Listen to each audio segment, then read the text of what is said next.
رحم اللہ من قرأ الفاتحہ.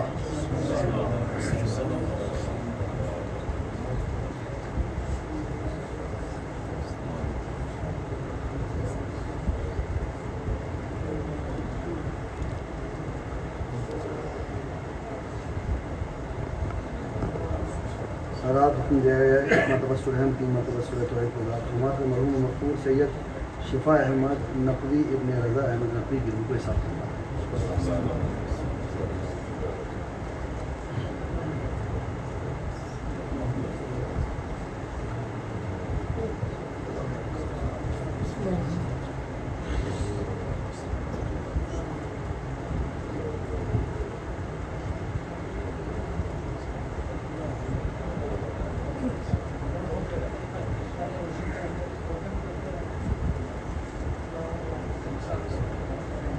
لا حول ولا قوة إلا بالله العلي العظيم. أعوذ بالله من الشيطان اللعين الرجيم.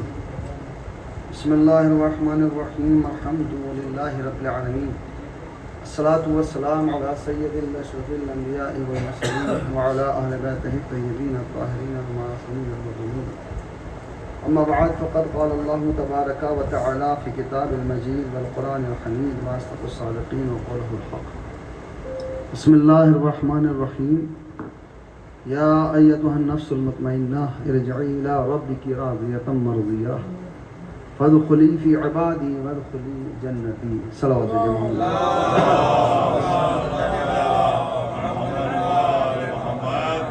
عزیزان محترم سامعین کرام عزیزان نصیب شہداء، مسلسل جسائے مبارکہ کے ذیل میں ہماری گفتگو جاری ہے. آج چوتھی مجلس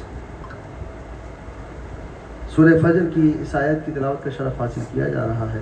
اس سورہ کو سورہ امام حسین علیہ السلام سے بھی موسوم کیا گیا ہے اور اس کے اندر کربلا کے وہ حالات اشارتاً بیان کیے گئے ہیں کہ جو کربلا کے ان تمام منظروں کو بیان کرتے ہیں. اور ایک وہ ندا کہ جو شہادت امام کے وقت عاطف کی طرف سے آئی کہ جو آیت کریمہ بھی ہے، یا ایتھا النفس المطمئنہ ارجعی الی ربک راضیۃ مرضیہ. اے نفس مطمئنہ، پلٹا اپنے رب کی طرف، تیرا رب تجھ سے راضی ہو گیا، تو اپنے رب سے راضی ہو جا. خالق کائنات کی آیت، مالک کائنات کی آیت، قرآن مجید کی آیت انسان کو سبق دیتی ہے، درس دیتی ہے کہ اگر انسان کا نفس مطمئن ہو تو اللہ بھی اس کا انتظار کرتا ہے. اور نفس مطمئن رکھنے والے سے اللہ چاہتا یہ ہے کہ اگر تو مجھ سے راضی ہے تو میں بھی تجھ سے راضی ہوں. مسلسل یہی بیان چل رہا ہے. کل کی گفتگو اور پرسوں یہی بیان کرنے کی کوشش کی تھی کہ انسان کے پاس نفس مطمئن اور حالات حاضرہ کو مد نظر رکھتے ہوئے گفتگو جاری ہے. اس لیے کیونکہ آج کے زمانے میں، اس دور میں 2026 میں لوگوں کے پاس دولت ہے مگر سکون نہیں ہے، لوگوں کے پاس علم ہے مگر سکون نہیں ہے، لوگوں کے پاس شہرت ہے مگر سکون نہیں ہے، لوگوں کے پاس انبار ہے پیسے کا مگر سکون نہیں ہے، لوگوں کے پاس منصب ہے مگر سکون نہیں ہے، لوگوں کے پاس حکومت ہے مگر سکون نہیں ہے، لوگوں کے پاس طاقت ہے مگر سکون نہیں ہے، لوگوں کے پاس قوت ہے مگر سکون نہیں ہے، لوگوں کا نام جتنا ہو رہا ہے اتنا ہی سکون کھوتا جا رہا ہے. خاندان بڑے ہیں مگر سکون نہیں ہے، خانوادے بڑھ رہے ہیں مگر سکون نہیں ہے، گھر پکے ہیں مگر سکون نہیں ہے. یعنی یہ سکون گیا کہاں پر ہے؟ آخر یہ سکون تلاش کریں تو کہاں تلاش کریں؟ کہاں ملے گا یہ سکون؟ کون سی مارکیٹ میں ملے گا؟ کس کلو ملے گا؟ کتنے کا ملے گا؟ کون دے گا؟ بلیک سے ملے گا یا ویسے ہی مل جائے گا؟ مگر سکون نہ خریدا جا سکتا ہے نہ دیا جا سکتا ہے. سکون تو بس ایک ایسی نعمت ہے جو اللہ دیا کرتا ہے. اگر سکون دے تو غریب سے غریب کو اللہ سکون دیتا ہے، اور نہ دے تو امیر سے امیر انسان کو سکون نہیں ملا کرتا. یہ دوائیاں کھانا تمام تر سہولتوں کے باوجود، دولت اور پیسے کے باوجود سکون کا نہ ہونا بتا رہا ہے کہ دولت انسان کو سکون نہیں دیتی. اور ایک فقیر انسان کا، غریب انسان کا، شاید 2 یا 3 سال پہلے میں نے ایک بات کہی تھی، اسی ممبر سے مجھے یاد آ رہا ہے کہ بڑا فخر کرتا ہے کہ انسان کہ صاحب میری 1 لاکھ روپے کی تنخواہ ہے، تمہاری اوقات کیا ہے؟ اور ایک انسان کی 20,000 کی تنخواہ ہے. کوئی کہتا ہے کہ تم 20,000 کماتے ہو، میں 80,000 کماتا ہوں. پلٹ کر اس نے پوچھ لیا یہ بتاؤ دوائیاں کتنے کی آتی ہیں؟ کہا 80,000 روپے کی. بھائی 1 لاکھ کماتے ہو، 80,000 کی دوائیاں لے آتے ہو، تو تم مجھ سے زیادہ کہاں ہوئے؟ اللہ نے مجھے ہی 20,000 میں وہ برکت دی ہے. تو سکون تو خداوند عالم کا ہاتھ میں ہے نا. انسان پروردگار عالم خداوند عالم انسان کو سکون دیا کرتا ہے. سکون پروردگار عالم کی وہ نعمت ہے کہ جو ہے کہ انسان کو حاصل نہیں ہو سکتی. اب دیکھیے کتنا عجیب بات ہے، دنیا سمیٹنے میں سکون پاتی ہے، حسینی لٹانے میں سکون پاتے ہیں. دنیا زخموں سے دور بھاگنے میں سکون پاتی ہے، ہم زخموں کو گلے لگانے سے سکون پاتے ہیں. دنیا رونے سے دور بھاگتی ہے، ہمیں آنسوؤں میں سکون ملا کرتا ہے. تو یہ سکون دینے والا کون ہے؟ اللہ ہے، پروردگار عالم ہے. تو یہ نعمت، یہ سکون صرف اور صرف اللہ دیتا ہے. کل میں نے آپ کی خدمت میں عرض کیا تھا کہ اللہ سے دعا مانگیے کہ اللہ ہمیں سکون دے اور ہمیں سکون اس عالم. ایک صلوات دیجیے محمد علیہ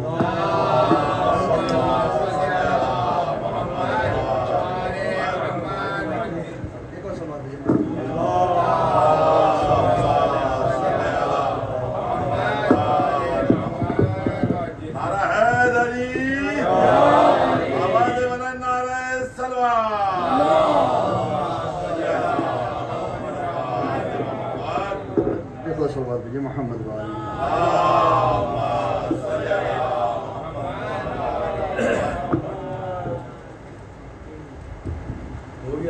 ایک بہتر انداز میں سلوات ہے محمد.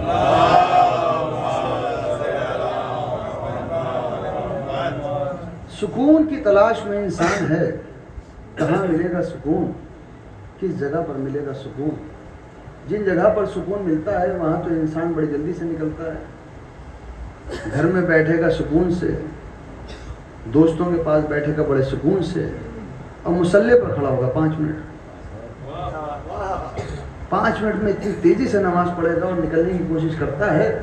ڈیمانڈ دیکھیے، فلیٹ چاہیے، پیسہ چاہیے، دولت چاہیے، منصب چاہیے، اور سجدے میں جاتا ہے 2 سیکنڈ کے لیے. عجیب بات ہے، اگر چاہت بڑی ہے تو تھوڑا وقت تو دو. توجہ کیجیے گا، یہ بالکل لیٹسٹ اور اپڈیٹ باتیں کر رہا ہوں میں، کوئی ایسی بات نہیں ہے جو چھپی ہوئی ہوں. تمنا ہے بڑی بڑی اور وقت نہیں دے رہے 2 منٹ کا بھی. دنیا میں کسی سے 100 روپے ادھار مانگنے جاتے ہیں تو 10 منٹ چاپلوسی کرتے ہیں. دنیا کی چاپلوسی کرنے سے بہتر یہ ہے کہ خدا کی چاپلوسی کی جائے. اور خدا کی چاپلوسی نہیں ہوتی، مدح ہوا کرتی ہے. دنیا سے شکایت کرنے والوں، جب تم شکایت کرتے ہو کہ تمہیں اللہ نے گاڑی دے دی، بنگلہ دے دیا، پیسہ دے دیا، سب کچھ دے دیا، اور مجھے تو کچھ بھی نہیں دیا، پروردگار عالم یہ سن ہی نہیں رہا ہے، پتہ نہیں کیا بات ہے، نہ نمازیں قبول ہوتی ہیں نہ سجدے قبول ہوتے ہیں. کیا بات بڑی اچھی کسی عالم دین نے کہی ہے کہ معصوم یہ کہتے ہیں کہ جب انسان اللہ کی شکایت بندوں سے کرتا ہے تو قدرت بھی مسکرا کر کہتی ہے عجیب لوگ ہیں، کس کی شکایت، کس کی شکایت کس سے کر رہے ہیں؟ اگر یہ سب مل کر بھی میرے کچھ بگاڑنا چاہیں تو کچھ بگاڑ نہیں سکتے، اور اگر میں کسی کی قسمت بنانا چاہوں تو کوئی روک نہیں سکتا. تو انسان کے لیے سکون اور یہ اطمینان کہاں سے آئے گا؟ نہ پیسے میں سکون ہے، نہ دولت میں سکون ہے. اگر پیسے میں سکون ہوتا تو یزید سکون سے ہوتا، اور اگر 2026 کی بات کریں تو ٹرمپ آرام سے سکون سے بیٹھا ہوتا. اس کا بوکھلانا بتا رہا ہے دولت میں انسان کی سکون نہیں ہے. سکون اسی کو ہے جو قبر میں سونے کے بعد اپنے آپ کو شہید کہلا کر دنیا سے چلا گیا. یہ ہے انسان کا سکون، یہ ہے انسان کے لیے سب سے بڑا شرف. اگر انسان کے پاس سکون تلاش کرنا ہے تو ہمیں اہل بیت کے دروازے پر جانا پڑے گا. ارے ہم نے تو یہ دیکھا کہ جو ملکہ تھی افریقہ کی، وہ بھی آنے کے بعد اپنے آپ کو کنیز بنا کر بتا رہی ہے کہ جو سکون ان کی خدمت کرنے میں ہے وہ تخت و تاج میں نہیں ہے. جو سکون ان کے قدموں میں ہے وہ تخت و تاج میں نہیں ہے. قمبر کون تھے؟ فضہ کون تھی؟ کون سے ایسے لوگ تھے کہ جن کے پاس نہ دولت تھی نہ پیسہ تھا؟ نہیں، پیسہ بھی تھا، تخت بھی تھا، سب کچھ ٹھکرانے کے باوجود اس دروازے پر پڑے رہے. اور دیکھیے اگر سکون انسان یہ کہے کہ جنت میں سکون ملے گا تو جنت کہتے کس کو ہیں؟ جہاں پر اہل بیت ہو اسی کو جنت کہا جاتا ہے.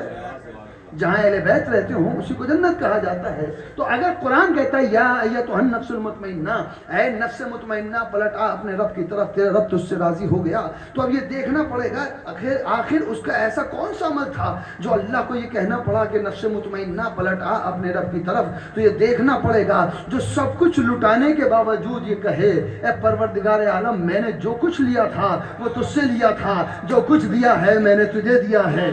تب اللہ کہہ رہا ہے یا ایتھا النفس المطمئنہ، اب آ پلٹ آ میرے اپنے رب کی طرف. اس کا مطلب یہ ہوا انسان کو ہمیشہ یہ یاد رکھنا چاہیے کہ ہمارے پاس جو ہے وہ اپنا نہیں ہے.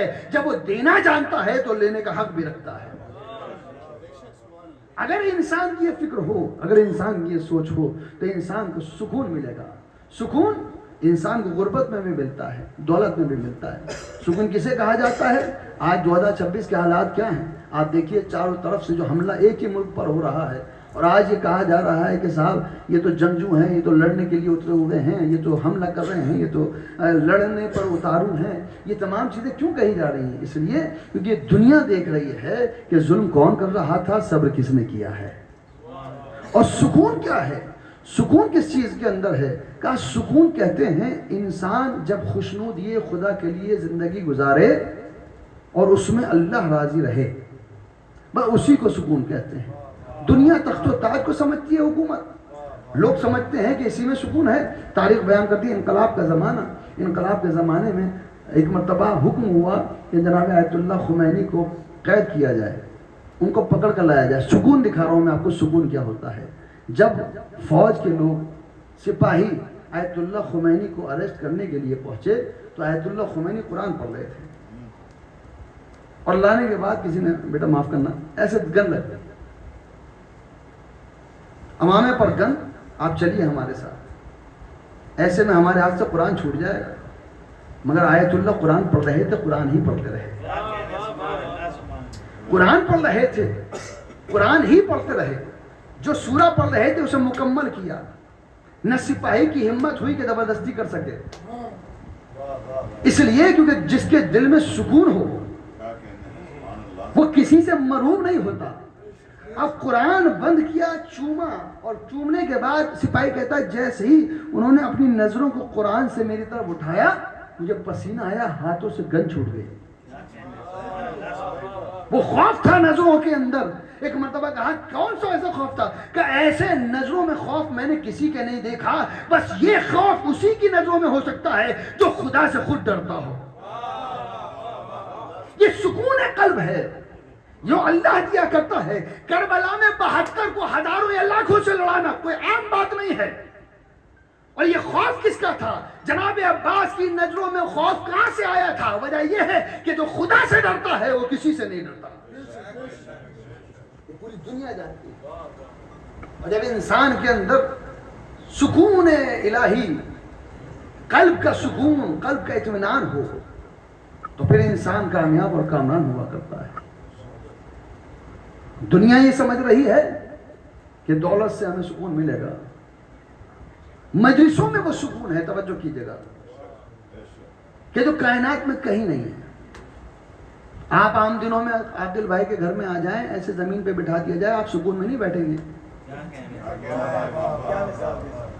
عام دنوں میں آئے عادل بھائی کہیں بیٹھیے صاحب نیچے بیٹھیے، اگر بیٹھ بھی گئے تو جتنی دیر بیٹھیں گے اتنی دیر بے سکون رہیں گے. عجیب انسان ہے، بتائیے ہم ملنے کے لیے آئے، ہمیں زمین میں بٹھا دیا. اور آج کتنا سکون ہے کہ آپ سب بڑے سکون سے بیٹھے ہوئے ہیں. یہ سکون کون سا سکون ہے؟ یہ سکون وہ سکون ہے جو حسین نے ہمیں بخشا ہے. اس لیے کیونکہ آج زمین پر بیٹھنا بھی عرش والوں سے بلند بنا رہا ہے. اس لیے کیونکہ آپ نے تمنا نہیں کی ہے آسمان پر چلے جائیں، بلکہ ہم نے کتابوں میں پڑھا ہے، علماء سے سنا ہے، جیسے ہی آپ زمین پر بیٹھے آسمان والے اتر آتے ہیں. یہ سکون کون سا ہے؟ اس کا مطلب یہ عزاداری میں سکون ہے. آپ نے کبھی مانگتے ہوئے کسی کو دیکھا ہے؟ آپ کا ضمیر نہیں کہتا، آپ کا نفس نہیں کہتا کسی کے سامنے ہاتھ پھیلائیں، مگر ابھی آپ جب نکلیں گے تو ہاتھ پھیلا کر نکلیں گے. آپ مانگتے ہوئے نکلیں گے. عجیب بات ہے، یہ سکون نہیں ہے تو اور کیا ہے؟ آپ نے کبھی کسی کو اپنے آپ کو پیٹتے ہوئے، ماتم کرتے ہوئے دیکھا ہے؟ اس کو مکروہ سمجھا جاتا ہے عام زندگی میں. سر مت پیٹو، سینے کو مت پیٹو، لیکن جیسے ہی حسین کا ذکر آئے تو انسان اسی ماتم میں سکون پاتا ہے۔ تو میں نے آپ کی خدمت میں عرض کیا تھا کہ جتنا وقت اپنے نوجوانوں کو آپ دوسری جگہ پر دلا رہے ہیں وہی وقت آپ مجلسوں میں دلائیں۔ اب یہاں پر ایک بڑا اعتراض ہوتا ہے، کچھ نوجوان، توجہ کی جگہ اس بات کو ذرا لے کے جائیے گا گھر تک، کچھ نوجوان مجلسوں میں آتے ہیں، یہاں تو عاقل بھائی کہیں گے مجلس کی بات نہیں کر رہا ہوں، عام بات کر رہا ہوں، کچھ نوجوان مجلسوں میں آتے ہیں، باہر کھڑے ہوتے ہیں، باہر سے چلے جاتے ہیں۔ اب اس کو بہت سارے لوگ سرٹیفکیٹ دیتے ہیں، ان کی مجلس کیا ہے، ان کے کیا، حالانکہ مجلس میں آنا چاہیے، ہر نوجوان کو فرش ادا پر بیٹھنا چاہیے، لیکن ہم میں سے کوئی اس بات کا حق نہیں رکھتا کہ دوسرے کو یہ سرٹیفکیٹ دے کہ تمہاری مجلس قبول ہوئی یا میری مجلس قبول نہیں ہوئی۔ بہت گہری بات کہہ رہا ہوں میں، آج ہم میں سے ہر ایک انسان دوسرے پہ انگلی اٹھا کر کہتا ہے میاں وہ کیا مجلس کرتا ہے، میں ہی مجلس کرنے والا ہوں، میاں وہ کیا نوحہ پڑھتا ہے، وہ دل سے تھوڑی پڑھتا ہے، میں نوحہ پڑھنے والا ہوں، وہ کیا مجلس کراتا ہے، بس میں ہی مجلس کرانے والا ہوں۔ سب کو ایک دوسرا سرٹیفکیٹ دے رہا، آپ کو کس نے اتھارٹی دی ہے، کس نے اجازت دی ہے کہ آپ کسی کو عزادار مانیں، کسی کو عزادار نہ مانیں؟ بس عزادار وہی ہے جسے فاطمہ عزادار مانے، اس کو شہزادی عزادار مانے۔ بہت سے لوگ ہیں جو باہر سے بیٹھ کے جائیں، بھائی توفیقات کی بات ہے، بہت سارے اسٹوڈنٹ ہیں جو لیٹ پہنچتے ہیں، بہت سارے اسٹوڈنٹ ہیں جو پہلے پہنچ جاتے ہیں، مدرسوں کے حالات ہیں، اسکول کے حالات ہیں۔ ایک عالم دین کی بات میں سن رہا تھا، وہ بیان فرما رہے تھے کہ ایک شخص تھا، ایک جناب تھے جو مجلسوں میں جایا کرتے تھے، توجہ اس کا درس لے کر جائیے گا نوجوان، خاص طور پر سنیے گا، عظمت سمجھیے گا، مرتبہ سمجھیے گا فرش ادا پر آنے والے کا۔ بیان کیا جاتا ہے کہ صاحب ایک صاحب آتے تھے مجلس میں، ایران کی بات ہے، اور وہ آتے تھے مجلس میں، آنے کے بعد وہ باہر کھڑے ہوتے تھے، باہر چائے بٹتی تھی، اور چائے پی کر چلے جاتے تھے۔ بہت سارے لوگ درس اس میں بھی آتے ہیں، ہم لوگوں میں بھی ایسے ہوتے ہیں کہ صاحب تبرک بٹ رہا ہے، اچھا بٹ رہا ہے تو آئیں گے، اور اگر پتہ چلا کہ سستا بٹ رہا ہے تو نہیں آئیں گے۔ تبرک لینے بہت سارے، تبرک لینا بھی عبادت ہے، اس لیے کیونکہ یہ تبرک ہر کسی کے نصیب میں نہیں ہوا کرتا۔ فاطمہ کے گھر کا اگر تبرک مل جائے تو یہ نصیب والوں کے لیے ہے، بلکہ جملہ اگر پہنچے تو بولیے گا میرے ساتھ، کبھی یتیم بن کر آتا ہے، کبھی اسیر بن کر آتا ہے، کبھی فقیر بن کر آتا ہے، مانگنے آیا کرتا ہے۔ تو کہنے والے نے یہ بیان کیا کہ ایک صاحب تھے جو مجلسوں میں آیا کرتے تھے، اور آنے کے بعد جو ہے مجلس میں باہر بیٹھتے تھے، چائے پیتے تھے، چائے پی کر چلے جایا کرتے تھے۔ ایک خطیب کہتے ہیں کہ میں نے ان کو نوٹس کیا تھا کہ یہ ہر مجلس میں آتا ہے، چائے پیتا اور پی کر چلا جاتا ہے۔ اب میں نے سوچا کہ صاحب یہ کیسا عزادار ہے، چائے پیتا چلا جاتا ہے، چائے پیتا چلا جاتا ہے۔ ایک دن خبر آئی کہ صاحب ان کا انتقال ہو گیا۔ اب انتقال ہوا تو اللہ کو نہ جانے مجھے ہی دکھانا تھا کہ مجھے ان کی عالم برزخ دکھائے۔ عالم برزخ موت سے لے کر قیامت تک، جب تک آپ کا فیصلہ نہ ہو جائے کہ آپ کو جانا کہاں ہے، وہ عالم برزخ ہے۔ کہ برزخ سے مجھے دکھائی تو بڑے اچھے حالات، بڑے ٹھاٹ میں رہ رہے ہو۔ ہم نے پوچھا کہ صاحب آپ کا ایسا کون سا عمل تھا کہ جس کی وجہ سے آپ ایسے حالات میں ہیں؟ کہ تمہیں نہیں پتا ہم چائے پی کر آتے تھے، کہ چائے پی کر آتے تھے۔ کہ چائے میں کیا تھا، کہ جب میری موت ہوئی تو فرشتوں کو بڑا جلال آیا، اور انہوں نے کہا تیرا کوئی عمل اتنا اچھا نہیں ہے لہذا تجھ پر سختیاں ہونی چاہیے، مگر ایک آواز آئی کہ دیکھو اس کے ساتھ نرمی بخشو، اس لیے کیونکہ یہ حسین کا عزادار ہے، یہ حسین کا عزادار ہے۔ کا کیا مطلب، کہ یہ ہماری مجلس میں آتا تھا اور باہر تبرک حسین کے نام کا پی کر چلا جاتا تھا۔ وہ عالم دین خود مجلس میں بیان کرتے ہیں، انہی کی بات میں نقل کر رہا ہوں۔ اے مومنوں، اے عزاداروں، اے فرش ادا پر بیٹھنے والے، سنو، جب حسین کے نام کی صرف ایک کپ چائے پینے کا یہ ثواب ہے تو فرش ادا پر آ کر بیٹھتے ہوں کا کتنا بڑا مرتبہ ہو۔ ایک صلوات بھیجے محمد و آل محمد پر۔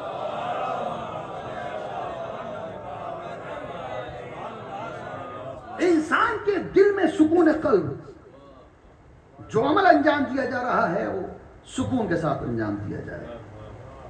دنیا کو دیکھیے، دنیا بے چین ہے، پریشان ہے، لیکن آنسوؤں کی تلاش میں اگر کوئی ہے تو بس ایک ہی قوم ہے، اور اسے اس میں ہی سکون ملتا ہے۔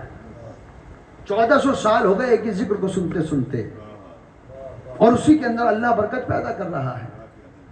لوگوں کو تخت و تاج پر سکون ملتا ہوگا مگر مسلح پر جسے سکون ملے اسے عزادار کہا جاتا ہے۔ آئیے سکون کی تلاش میں کچھ مثالیں اپنے سامنے رکھیں اور اس سے ہم درس لیں، سبق سیکھیں۔ محمد و آل محمد علیہ الصلوۃ والسلام، یہ بہتر انداز میں بات بھیجیں گے، محمد و آل محمد۔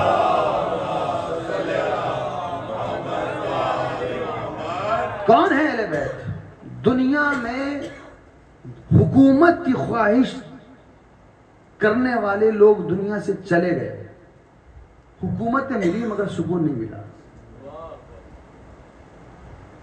لوگ اپنے آپ کو خدا کہلانے کی کوشش کرتے رہے اور کہا کہ ہم خدا ہیں، مگر پھر بھی سکون نہ ملا اور کسی کو خدا کہا گیا اور اس نے کہا میں بندہ ہوں خدا نہیں ہوں۔ اسے بندہ بننے میں سکون تھا، خدا بننے میں سکون نہیں تھا۔ تھوڑا سا میرے ساتھ رہیے گا، میں کسی منزل تک پہنچنے کی کوشش کر رہا ہوں۔ لوگوں کو خواہش، پیسہ، فرعون کون تھا مجھے خدا کہو، نمرود کون تھا مجھے خدا کہو، شداد کون تھا مجھے خدا کہو، جنت تک بنوا دی اپنی۔ کون ہے آج کے زمانے میں؟ تاج محل بنوانے والے اور ہیں، جنت بنوانے والا اور ہے، اور جنت بھی بنوانے کے بعد اس کے اندر باقاعدہ طریقے سے پیڑ بڑھائے گئے، دریا بہائے گئے، پیڑوں کے اوپر سونے کی چڑیاں رکھ دی گئیں، اور ان سونے کی چڑیوں میں جب رکھ دیا گیا تو کسی نے کہا یہ اڑتی تو نہیں ہے۔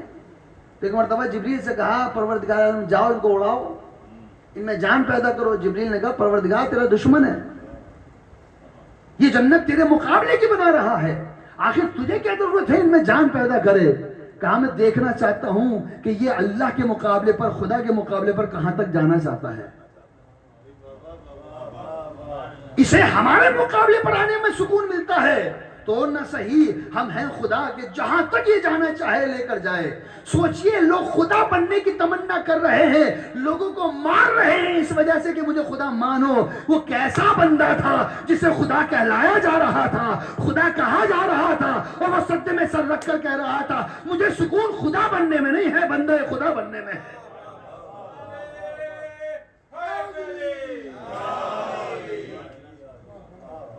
دنیا کے لوگ خدا بن رہے ہیں، نصیر خدا کہہ رہا ہے، کہا نہیں خدا نہیں ہوں میں بندہ ہوں۔ کیا سکون تھا، تاریخ نے کیا بیان کیا۔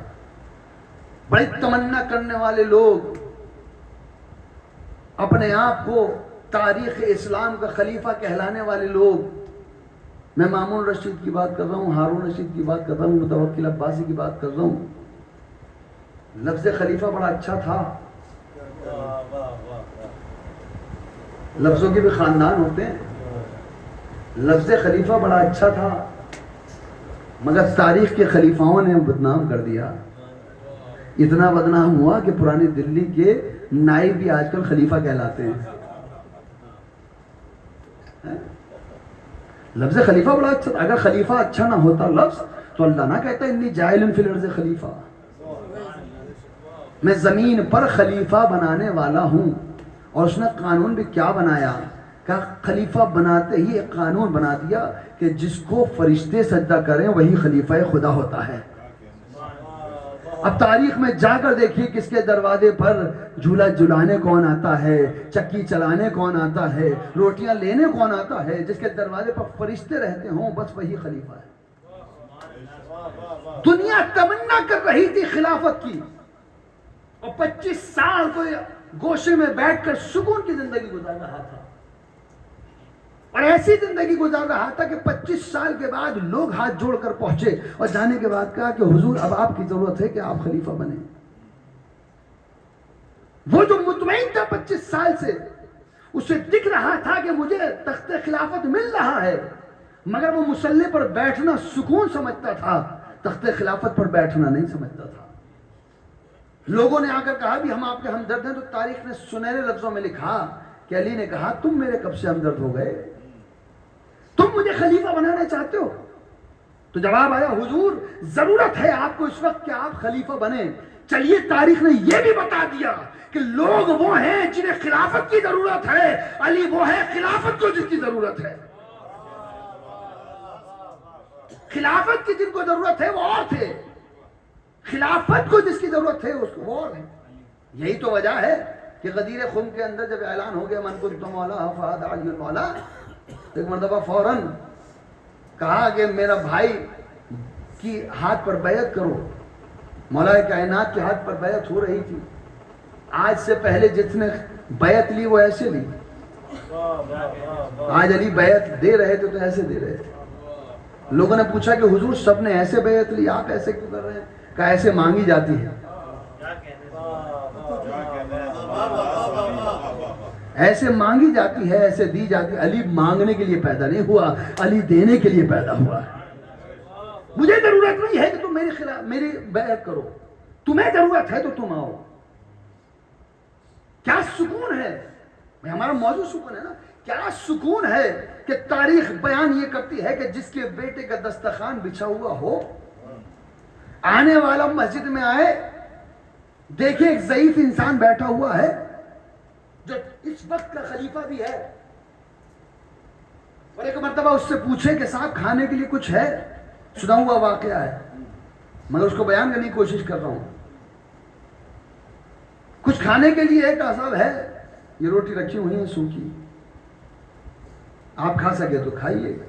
اس نے دیکھا روٹیوں کو، پھر اس ضعیف انسان کو دیکھا، کہا صاحب یہ روٹیاں میں نہیں کھا سکتا۔ کہا تو جائیے فلاں جگہ پر دسترخوان بچھا ہوا ہے، آپ وہاں جا کر کھانا کھائیے۔ اب میں آپ 2026 میں آ جاتا ہوں۔ 2026 میں اگر ہمارے محلے میں کوئی ایسا گھر ہو کہ باپ تو سوکھی روٹیاں کھا رہا ہو، بیٹا دسترخوان بچھا رہا ہو، کتنے اچھے اچھے نام دیے جائیں گے اسے۔ خاندان والے کیا کہیں گے، رشتہ دار کیا کہیں گے، کیسا بیٹا ہے، باپ سوکھی روٹیاں کھا رہا ہے۔ لیکن واہ رے سلام ہو اس سکون پر کہ جب وہ روٹیاں کھاتے کھاتے چپ چاپ رکھنے لگا، چھپانے لگا، تو امام نے پوچھا کیوں؟ آخر جتنا کھانا کھانا ہے کھاؤ، لے جانا ہے تو لے جانا۔ کہا حضور یہ میں اپنے لیے نہیں لے جا رہا۔ کہا مسجد میں بیٹھا ہوا ایک ضعیف انسان ہے، میں سوچتا ہوں جب روٹی مجھ سے نہیں کھائی جا رہی تو وہ کیسے کھائے گا۔ دسترخوان بچھانے والے نے کہا فکر مت کرنا، جو روٹیاں تو چھوڑ کر آیا ہے وہی جا کر میں بھی کھاؤں گا۔ پتا چلا سکون کھانے میں نہیں ہے، سکون کھلانے میں ہے۔ دنیا لوٹنے پر لگی ہے، اور اہل بیت وہ ہیں جو سکون کی زندگی اگر تلاش کر رہے ہیں تو اللہ کی رضا کے اندر تلاش کر رہے ہیں۔ لہذا کائنات کے اندر صرف اہل بیت کا گھرانہ وہ ہے کہ جہاں پر سکون ملتا ہے، اور سکون ایسا ملتا ہے جو کائنات میں کہیں نہیں ملتا۔ دنیا آج پوچھ رہی ہے سوال، دنیا یہ پوچھ رہی ہے کہ عزاداری کیوں کر رہے ہیں، یہ ماتم کیوں کیا جا رہا ہے، یہ مجلسیں کیوں کی جا رہی ہے۔ آج کل ایک یہ باقاعدہ ایک کلپ چل رہی ہے، کلپ میں ایک صاحب کہہ رہے ہیں کہ نسیوں کو تو کچھ یاد ہی نہ رہا ہے، نہ پتہ ہی نہ ہے، عزاداری کہنے کسے ہیں؟ کہتے ہیں کہ صاحب چوتھے امام زین العابدین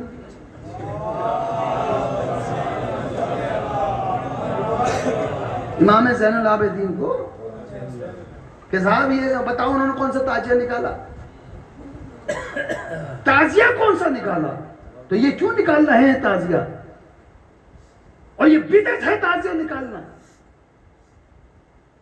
یہ علم نکالنا بدعت، یہ مجلسیں کرنا بدعت۔ پوچھا گیا کیوں؟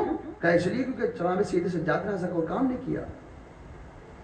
عجیب بات ہے، کل تک یہ کہہ رہے تھے کہ قرآن میں نہیں ہے، اب کہہ رہے تھے سید سجاد نے نہیں کیا، تو جناب سید سجاد کی بات چھوڑو، اس کا مطلب یہ کہ جو امام نہ کرے وہ بدعت،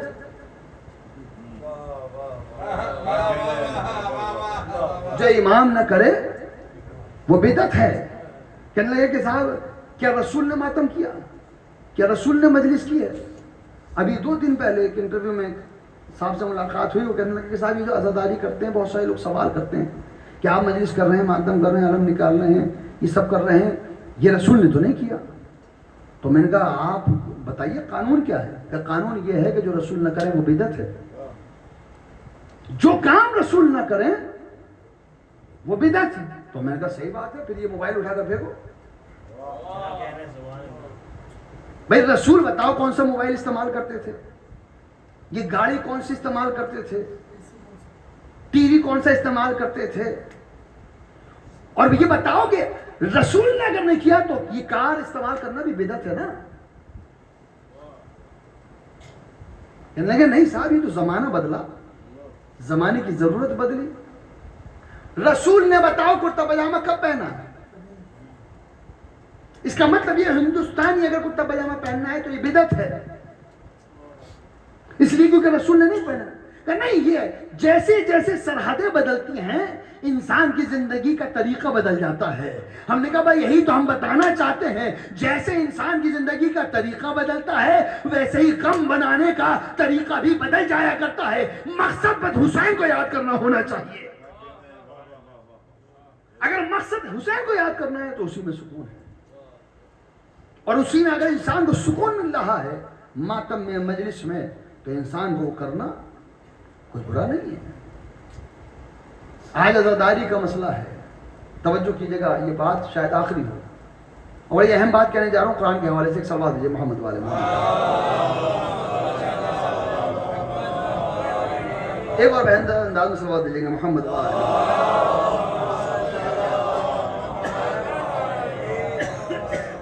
دنیا میں عزاداری جہاں جہاں ہو رہی ہے، سنی ہو یا شیعہ ہو، سب شریک ہو رہے ہیں.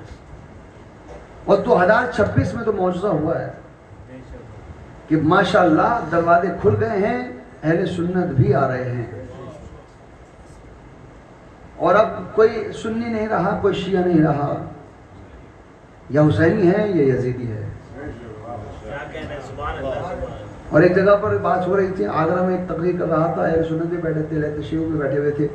تو میں نے پوچھا ان سے، میں نے کہا یہ بتاؤ کیا مشہور ہے ہندوستان کے اندر، شیعہ کسے کہتے ہیں؟ میں نے کہا جو علی کو مانے وہ شیعہ.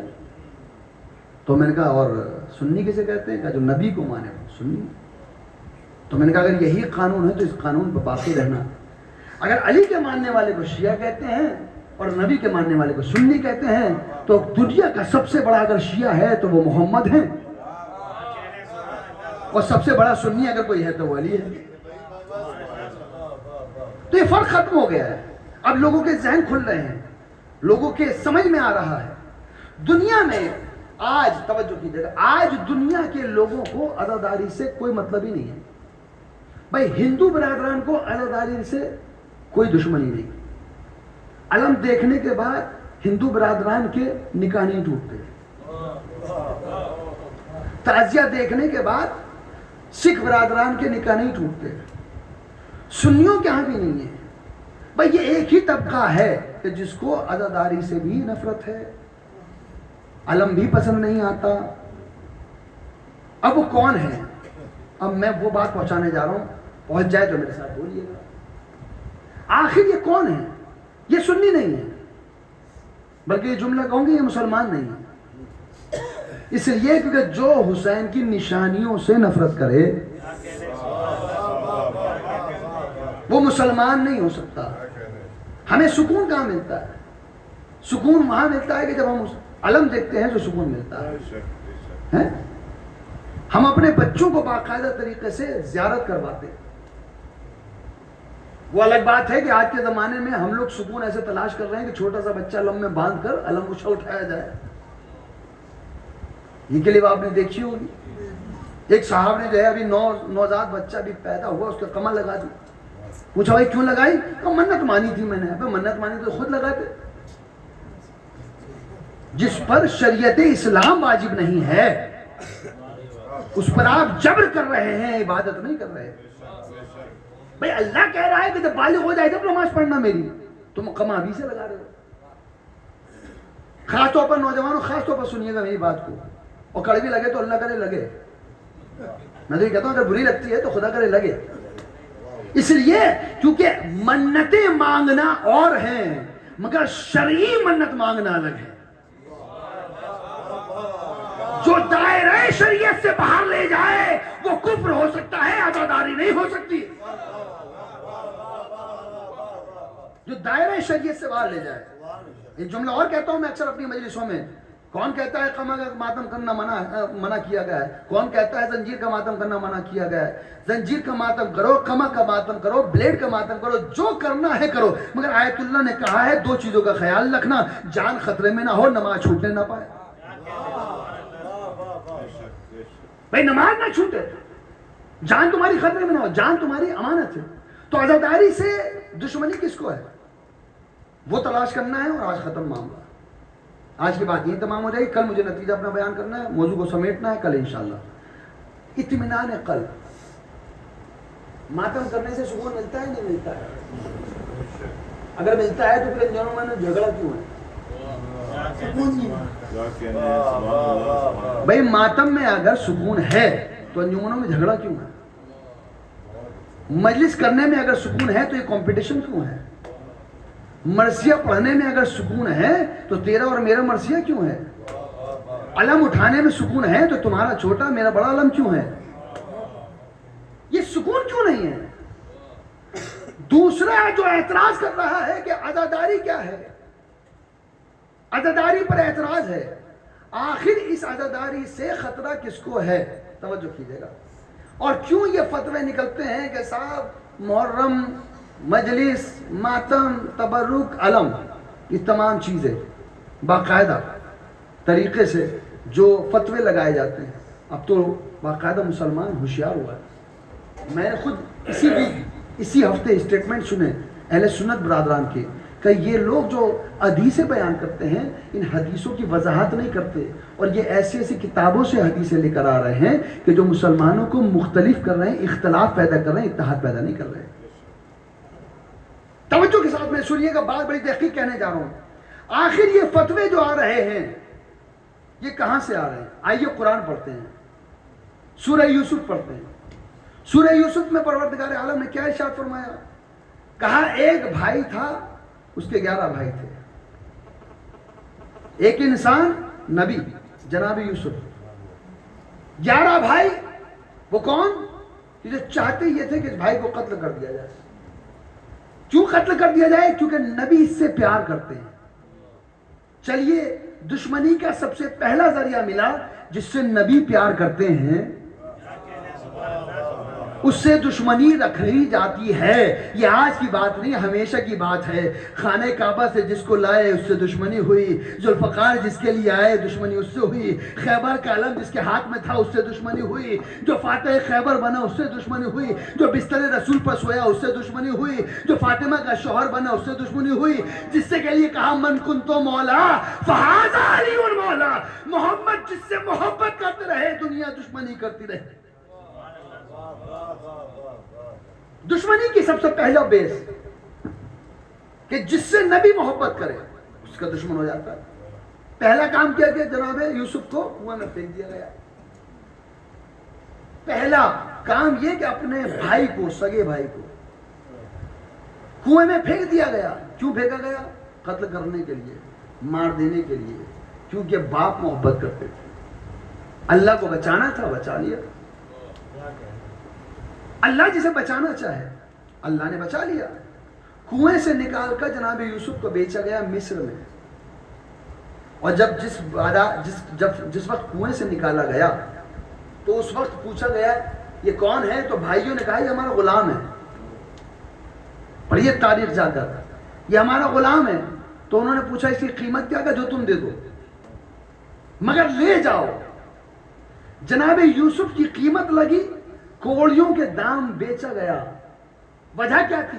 وجہ یہ تھی کہ یوسف نے ایک مرتبہ آئینہ دیکھ کر یہ کہا تھا اے اللہ تو نے اتنا خوبصورت مجھے بنایا ہے کہ اگر میری قیمت لگائی جائے تو پوری دنیا میں میری کوئی قیمت نہیں لگا سکتا. اللہ نے کہا یوسف اگر کوڑیوں کے دام نہ بکواؤں تو میرا نام بھی خدا نہیں ہے. وہ تکبر، وہ جو غرور آیا تھا دل میں، اللہ نے کوڑیوں کے دام بکوایا. توجہ کیجیے گا. اور اس کے بعد مصر کے بازار میں جا کر بیچا گیا. قافلے والوں نے بیچا، قیمت لگائی گئی، خزانے پہ خزانے رکھ دیے گئے، پیسے پہ پیسہ رکھا گیا، دولت پہ دولت رکھی گئی. عزیز مصر کو پسینے آ گئے، مگر وہ جو صاحب اطمینان، صاحب سکون تھا وہ اپنے پلے میں آرام سے بیٹھا ہوا تھا. ترازو کے پلے میں بیٹھا ہے. اور وہ جھکا ہوا ہے. ادھر دولت رکھی جا رہی ہے, پیسہ رکھا جا رہا ہے, سب کچھ رکھا جا رہا ہے, ساری دولت رکھ دی گئی, مگر ادھر کا وزن بھاری نہیں ہوتا. عزیز مصر کو آتے ہوئے پسینہ دیکھا, یوسف نے کہا کیوں پریشان ہے؟ کہا میرا سکون پریشان ہے, میرا دل اطمینان میں نہیں ہے. کہا کیوں؟ کہا دولت ختم ہو رہی ہے مگر تمہارا پلہ اٹھ نہیں رہا ہے. کہا چاہتا کیا ہے؟ کہا چاہتا یہ ہوں کہ میں آپ کی قیمت ادا کروں. کہا قیمت ادا کرنا ہے تو لائے قلم لے کر آ, لائے کاغذ لے کر آ. قلم بھی دیا گیا, کاغذ بھی دیا گیا. اب سوال یہ ہے, یہ بتاؤ مصر کے اندر کیا مسلمان تھے؟ نبی نے قلم مانگا, دیا گیا, کاغذ دیا گیا. اس کا مطلب یہ ہوا کہ ان مسلمانوں سے وہ مصر کے کافر اچھے تھے کہ جب نبی کے مانگنے پر قلم بھی دے رہے تھے, کاغذ بھی دے رہے تھے. ایک صلوات ہے محمد والے محمد. سکون تھا دل میں. بیچ دیا گیا جناب یوسف کو. اب یہ جو نتیجہ میں بیان کرنے جا رہا ہوں وہیں سے ربط مصائب ہوگا انشاءاللہ. بیچ دیا گیا جناب یوسف کو. جناب یوسف کو اللہ نے عزت دی, تخت و تاج دیا, ایک مرتبہ حکومت دی. وقت وہ آیا کہ بھائی قید میں پھنسے. قید میں پھنسنے کے بعد مدد مانگنے وہیں آئے, اور وہیں آئے اور ان سے امداد مانگنے آئے. جناب یوسف نے پہچان لیا. ہم جیسا ہوتا تو ہاتھ پکڑ کر نکال دیتا. یوسف نے نہیں نکالا. کہا تم آئے ہو, آؤ. غلہ دیا, پوچھا تمہارے باپ کیسے ہیں, تمہارے والد کیسے ہیں؟ انہوں نے کہا ہمارے والد کو آپ کیسے جانتے ہیں؟ کہا سب کے والد ہوتے ہیں, میں نے تو ایسے پوچھ لیا. اب بھی نہیں پہچانا. جب جانے لگے تو جناب یوسف نے کہا کہ کل تمہاری دعوت ہے, کھانا کھا کر جانا. ایک ڈرائنگ روم کا اہتمام کیا گیا, دسترخوان لگایا گیا. توجہ کیجیے گا, اب اس بات کا جواب ہے نوجوانوں لیتے جانا کہ علم سے کس کو نفرت ہے, تاجیے سے کس کو نفرت ہے, جلوس سے کس کو نفرت ہے, ذوالجناح سے کس کو نفرت ہے. دسترخوان سجایا گیا, سب کو بٹھایا گیا. صرف اور صرف جناب یوسف کے بھائی نہیں تھے بلکہ کچھ اور مہمانوں کو بھی بلایا گیا جو باقاعدہ VIP ڈیلیگیشن آیا ہوا تھا, ان کو بھی بلایا گیا. کھانا رکھا گیا. جس جگہ پر کھانا کھلایا جا رہا تھا وہاں جناب یوسف نے ایک اہتمام کیا تھا. توجہ کیجیے گا, میری بات پر پہنچ جائے. ایک اہتمام کیا تھا. اہتمام کیا کیا تھا؟ کچھ تصویریں بنا کے لگوائی تھی. ان تصویروں میں کیا تھا؟ ان تصویروں میں یہ تھا, کسی تصویر کے اندر کنواں دکھائی دیا, کسی تصویر میں اپنے بھائی کو کنویں میں ڈھکیلتا ہوا ایک انسان دکھائی دیا, کہیں کسی کو جو ہے قتل کرتا ہوا دکھائی دیا. سب نے کھانا اطمینان سے کھایا مگر جو قاتل تھے انہیں اپنا قتل یاد آ گیا, انہیں اپنا جرم یاد آ گیا.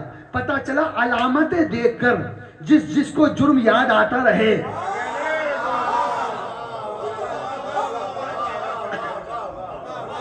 علامتیں دیکھ کر جسے جرم یاد آتا رہے, سمجھ جائیے اسے نہ علم یاد آئے گا, نہ تازیہ برداشت ہوگا, نہ ذوالجناح برداشت ہوگا. یہ مسلمان نہیں ہے, یہ سنی نہیں ہے, یہ شیعہ نہیں ہے, یہ فتویٰ لگانے والے بتا رہے ہیں ہمارا رشتہ قاتلوں سے ہے.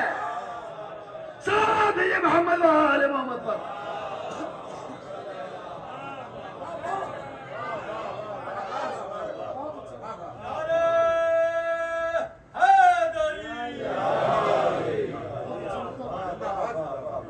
جیسے یوسف کے بھائیوں کو اپنا جرم یاد آیا تھا ویسے ہی جب کسی کو علم دکھائی دیتا ہوگا تو جرم یاد آتا ہوگا, ذوالجناح دکھائی دے گا تو جرم یاد آئے گا. اور یہی وجہ ہے کہ ایران نے بھی یہی کام کیا, یہی بتایا کہ دیکھو ہم کیا کر رہے ہیں. ایران نے جناب یوسف کے واقعے سے یہ سبق لیا کہ جب تمام دنیا کے ملک کے لوگ گئے تو بستے سامنے رکھ کر بتا دیا قاتل کون ہے, مظلوم کون ہے. صلوات ہے محمد وآل محمد پر.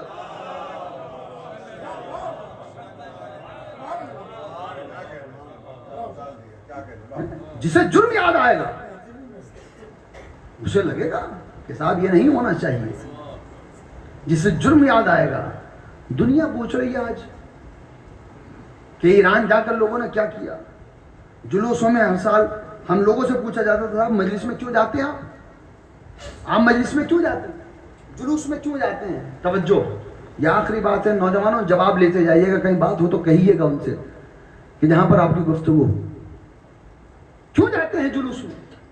ہم نے ہر سال یہ کہا کہ حضور اب جلوس میں جانا ہمارا فرض ہے، عادت نہیں ہے، واجب ہے ہم پر جائیں۔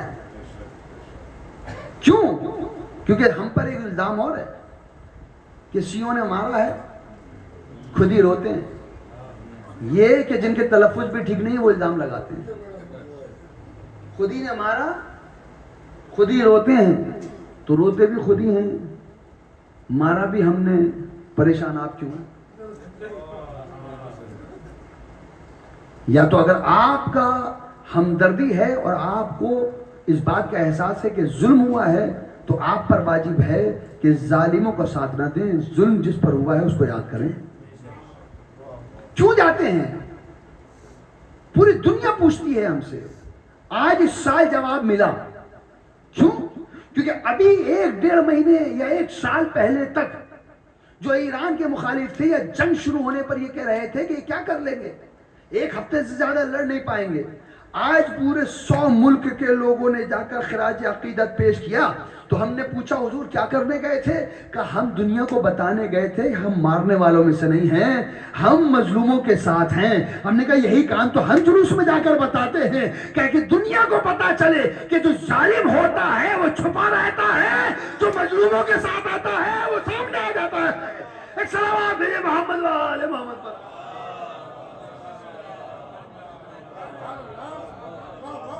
تو یہ سکون قلب ہے، ہمارا سکون ہے، ہمارے دل کو سکون ملتا ہے کہ ہم جلوس میں جاتے ہیں۔ اس لیے آیت اعظام علماء کرام بیان کرتے ہیں کہ فرش ادا پر رو کر جو سکون ملتا ہے دل ایسا تازہ ہو جاتا ہے، اس لیے کیونکہ دنیا کے سارے غم چھوٹے لگتے ہیں حسین کے غم کے سامنے۔ پروردگار عالم نے ہم کو سکون عطا فرمایا، آنکھوں میں آنسو نہ آئے تو بے چینی ہوتی ہے، آ جائیں تو سکون ملتا ہے۔ کیوں؟ کیونکہ حسین کا ذکر اگر کوئی نہ کر سکے تو پھر تڑپ جاتا ہے۔ محرم کا چاند نمودار ہوا، پردیسی سب کے سب اپنا بستر باندھ کر اپنے وطن کو چلتے ہیں۔ کیوں بھائی؟ ماتم تو اور مجلس تو دہلی میں بھی ہوتی ہے، آپ اپنے وطن کیوں جا رہے ہیں؟ کہنے غریب الوطن نے دل میں محبت ہی ایسی پیدا کی ہے، جب تک اپنے وطن نہ چلے جاؤ تو سکون نہیں ملتا۔ اللہ اکبر! عزاداری ایسی نعمت ہے۔ آیت اللہ خامنہ کا جملہ کہا فاطمہ کے درد کو جو سمجھ سکتا ہے بس وہی روئے گا۔ امام نے کیا پوچھا تھا اپنے صحابی سے؟ اے میرے صحابی، تو میرے بابا کے، میرے جد کے ذکر پر روتا نہیں ہے؟ اس نے کہا مولا میرا رومال دیکھیے جو بھیگا ہوا ہے۔ کہا نہیں ایسے نہیں روتے، میرے جد پر ایسے روتے ہیں جیسے ایک ماں اپنے جوان لال کے لاش پر رویا کرتی ہے۔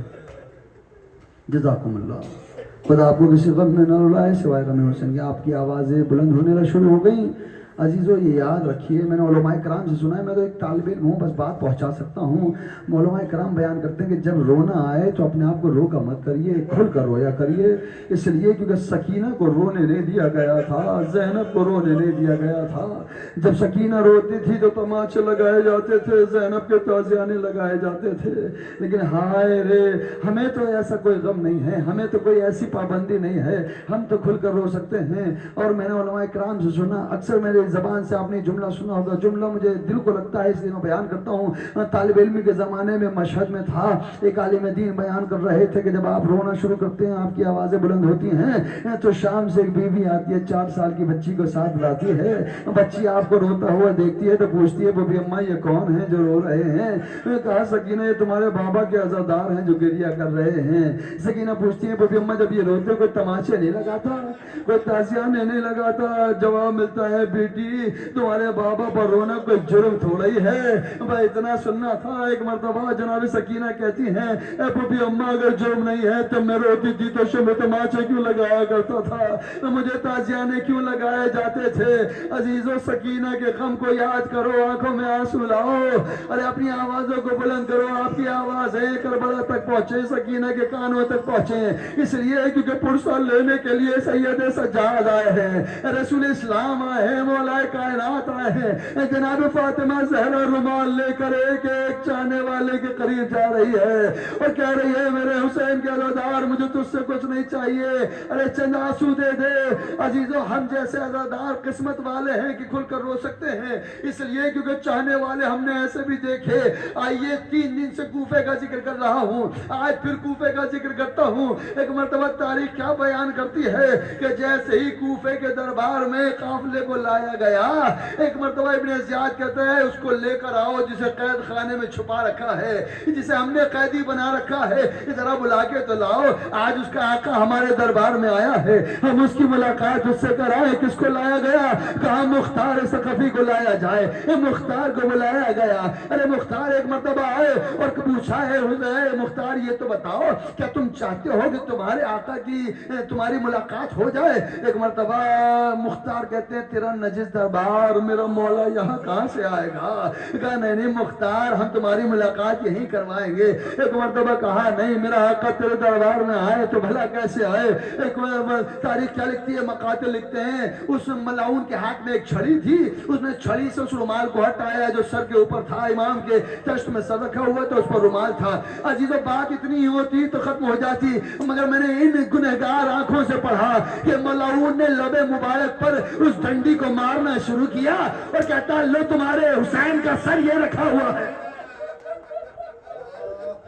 نہ تمہارے حسین کا تمہارے آقا کا سر یہ رکھا ہوا ہے۔ مختار اپنی جگہ سکون سے ہیں، ایک مرتبہ کہتے ہیں کیا بات کرتا ہے، ارے میرے آقا کا سر تیرے سامنے ایسے رکھا ہو۔ کہا ہے مختار تمہیں یقین کیوں نہیں ہے کہ تمہارے آقا کا سر ہے؟ کہ یقین اس لیے نہیں ہے کیونکہ اللہ نے حسین کو عباس جیسا بھائی دیا ہے۔ ارے جس کا عباس جیسا بھائی ہو اس کا سر بھلا کوئی قلم کر لے، ایسا کیسے ہو سکتا ہے؟ وہ اتنا سننا تھا، ارے سر سے آواز آئی السلام علیکم یا مختار، اے مختار تم پر میرا سلام ہو، وہ اتنا سننا تھا۔ ایک مرتبہ مختار نے دیکھا میرے آقا کی آواز، مولا آپ یہاں کیسے؟ کہا مختار میرا گھر اجڑ گیا، میرا گھر اجڑ گیا، میرے بچے مارے گئے، جوان مارے گئے، مولا یہ چہرے پر کس کا لہو ہے؟ کہا میرا علی اصغر مارا گیا، میرا اصغر مارا گیا۔ اللہ اکبر۔ ایک مرتبہ مختار نے کہا، ہاتھوں کو اٹھایا، بیڑیوں میں ہاتھ، ایک مرتبہ زنجیر ہاتھ میں پڑی ہوئی ہیں، ہاتھوں کو اٹھا کر کہا بار الہ تجھے خدا تیرے محمد کا واسطہ جب حسین کا سر قلم کیا گیا ہو تو زینب وہاں موجود نہ ہو۔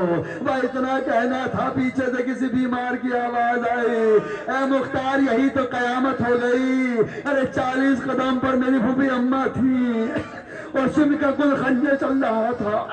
ایک مرتبہ جیسے ہی آواز سنی، پیچھے مڑ کے دیکھنا چاہتے تھے، آواز ہے پیچھے مڑ کے نہ دیکھنا۔ ارے علی کی بیٹی زینب کبریٰ بے مقنع چادر دربار میں ہے، مختار سے برداشت نہ ہوا، لڑائی لی، زنجیریں ٹوٹی، ایک آواز یہ ہے اللہ مختار زندہ ہے، اور اتنا بڑا واقعہ ہو گیا، شہزادیاں بے مقنع چادر دربار میں لائی گئی ہیں۔ مختار کو اس سے پہلے موت کیوں نہ دے دی کہ آج یہ دن دیکھنا پڑ رہا ہے۔ آواز آئی کربلا کی سرزمین پر میرا بابا 3 دن کا بھوکا پیاسا قتل کر دیا گیا۔ سیعلم الذین ظلموا انا للہ و انا الیہ راجعون۔ رضوان اللہ و تسلیما باعلات جو واسطہ محمد و آل محمد کا ہم گنہگاروں کی اس مختصر سی مدد کو قبول فرما لے، ہمارے تمام گناہان کبیرہ و صغیرہ کو معاف فرما دے، ہم کو نیک اعمال کرنے کی توفیق عطا فرما دے، سنت رسول سیرت رسول پر گامزن رہنے کی توفیق عطا فرما دے۔ پروردگار عالم تجھے واسطہ محمد و آل محمد کا مجھے حکم دیا گیا ہے، منڈاولی میں زید صاحب کی طبیعت علیل ہے، آپ لوگ دعا فرمائیں خدا بندے عالم کو شفا کاملہ عطا فرمائے۔ اور تمام مومنین مومنات جہاں پہ بھی عزادار ہیں خداوند عالم اس فرش کے صدقے میں ان کو شفا کاملہ اور عاجلہ عطا فرما. پروردگار خصوصاً تمام عزادار جہاں جہاں بھی ہیں جہاں فرش شدہ بچھ رہا ہے ان کی جان و مال و عزت و آبرو کی حفاظت فرما. پروردگار عزاداروں کے بیچ درمیان محبت قائم رکھنے کی توفیق عطا فرما. اگر اختلافات ہیں خداوند عالم توفیق عطا فرما بیٹھ کر وہ اپنی ناراضگیاں اپنے اختلافات کو ختم کریں. خداوند عالم ایک پرچم کے تلے سب کو ماتم کرنے کی توفیق عطا فرما. ہمارے والدین کا بزرگوں کا علماء کرام کا سایہ ہمارے سر پر قائم رہے. خصوصاً آیت اللہ مصطفیٰ خامنائی آیت اللہ سیستانی کو طول عمر عطا فرما. خصوصاً دعا کریں گے پروردگار بانیان مجلس کی تمام جائز حاجات کو قبول فرما. عاقل بھائی کو پروردگار طول عمر عطا فرما, صحت کاملہ عطا فرما, ان کے رزق میں وسعت عطا فرما, کاروبار میں ترقی عطا فرما, ان کے بچوں کی توفیقات میں اضافہ فرما. اے پروردگار اس گھر کو بلائے ناگہانی سے محفوظ عطا فرما. پہلا واسطہ محمد والے محمد کے بار امام کے طور میں تعجیل فرما. ہم کو ان کے اعوان و انصار میں شمار فرما. تقبل منا انک انت السمیع العلیم. ماتا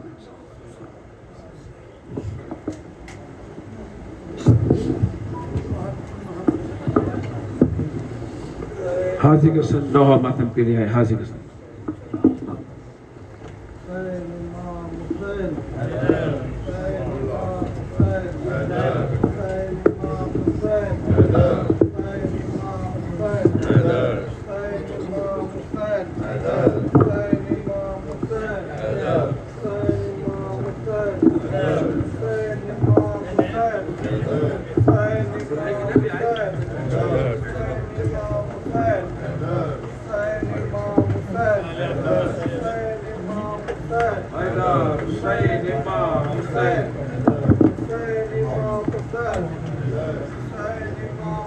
یا حسین عزاداران مظلوم کربلا چند بند مصائب کے پیش کروں گا. آپ سبھی حضرات سے گزارش ہے کہ بزرگوں سے نوجوانوں سے میری گزارش ہے تھوڑا تھوڑا اندر تشریف لائیں. عزاداروں, جب سے یہ قافلہ مدینے سے چلا ہے ایک ماں ہے کہ جس نے اپنے لال کا ساتھ کربلا تک نبھایا ہے. کون ماں عزاداروں؟ عالموں سے اکثر آپ مصائب میں سنتے ہیں کہ جناب زینب کو خیمے کے پردے کے پیچھے سے ایک بی بی کی رونے کی آواز آتی تھی. یہ وہی ماں ہے عزاداروں کی جس نے کربلا کے ہر شہید پر اپنے آنسو بہائے ہیں. بہت سخت مصائب ہیں عزاداروں, خدا جانے آپ حضرات کیسے سنیں گے. روایتوں میں ملتا ہے کہ 17 لوگ, سنیں عزاداروں, 17 لوگ قتل گاہ کی جانب بڑھے تھے امام حسین کا سر تن سے جدا کرنے کے لیے, لیکن کسی میں ہمت نہ ہوئی. اتنے میں ہی شمر الہی آگے بڑھتا ہے, میرے مولا کے سینے پر سوار ہو جاتا ہے اور ایک مرتبہ چاہتا ہے کہ مولا کے سر کو تن سے جدا کرے, لیکن چھری چلنے سے انکار کر دیتی ہے. کیا وجہ ہوگی عزاداروں؟ شمر پوچھتا ہے مولا سے کہ آخر یہ خنجر چل کیوں نہیں رہا ہے. میرے مولا فرماتے ہیں کہ یہ وہی جگہ ہے کہ جہاں میری ماں فاطمہ زہرا بوسہ لیا کرتی تھی. یہ وہی جگہ ہے کہ جہاں میرے نانا بوسہ لیا کرتے تھے. کیا کیا نہیں کیا جناب فاطمہ زہرا نے اپنے لال کو بچانے کے لیے کبھی اپنے ہاتھ کو مولا کی گردن پہ رکھ دیا, کبھی اپنے ہاتھ کو مولا کے گلے پہ رکھ دیا اور شمر سے یہی کہتی رہی, اے شمر میرے لال کو ذبح نہ کر, میں نے اسے چکیاں پیس پیس کے پالا ہے. لیکن شمر ملعون کند خنجر سے مولا کے سر کو ذبح کرتا رہا اور ماں تڑپتی رہی. سنیں عزاداروں, مصائب حوالے کر رہا ہوں, گریا کریے گا. اگر چند آنسو بھی آپ کی آنکھوں سے نکل جائیں, میرا پڑھنا اور آپ کا رونا قبول ہو جائے گا. شہزاد یہ قبول فرمائے آپ کا پرسا. سنیں عزاداروں, عصر عاشور یہ ظلم کیسا ہوا, ماں کی آغوش میں